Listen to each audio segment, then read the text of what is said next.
டே 19 என்னால் முடியும் business black challenge. So நீங்கள் மார்க்கெட் மிட் நைட் 2 மணிக்கெலாம் போயிட்டேன். என்ன காரணம் கேட்டிங்கன்னா மறுநாள் சண்டே சேல்ஸ் நல்லாயிருக்கும், சீக்கிரம் பர்ச்சேஸ் பண்ண நல்லா இருக்கும்னு சொல்லிட்டு நானும் சீக்கிரம் போயிட்டேன் மார்க்கெட்டுக்கு.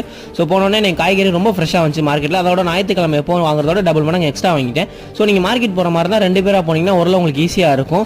ஸோ அதுக்கப்புறம் எப்பவும் போல நம்ம நண்பர் ரூட்டில் விட்டாப்பில் கடைக்கு வரல. அதுக்கப்புறம் நம்மளே கடை எடுத்துக்க ஆரம்பிச்சிட்டோம். பக்கத்தில் ஏதோ கும்பாவேசம் போல இருக்குது. ஸோ சேல்ஸ் சூப்பராக இருந்துச்சு. பக்கத்தில் வந்துகிட்டே இருந்தாங்க ஆள், வந்து காய்கறி வாங்கின மினிமம் இருந்தாங்க. அதனால் என்னால் வீடியோவே எடுக்க முடியல.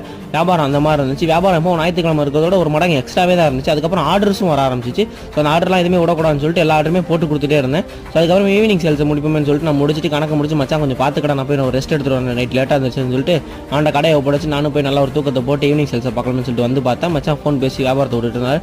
ரைட்டு விரோட்டா வேலையாகும்னு சொல்லிட்டு நம்ம இறங்கி வியாபாரம் பார்க்க ஆரம்பிச்சிட்டு அதுக்கப்புறம் பசிக்குன்னு சொல்லிட்டு முறுக்கு ஆட்டையை போட்டு எஸ்கேப் போயிட்டாரு. ஸோ கணக்கு நம்ம முடிக்க ஆரம்பிச்சிட்டோம். அந்த டப்பா எதுக்குன்னு ஒரு நண்பர் கேட்டிருந்தார். அந்த டப்பா எதுக்குன்னா நம்ம கணக்கு முடிச்சு என்ன சீட்டு என்ன வர சொல்லணும்னு சொல்லி எழுதி வைக்கிறதுக்கா.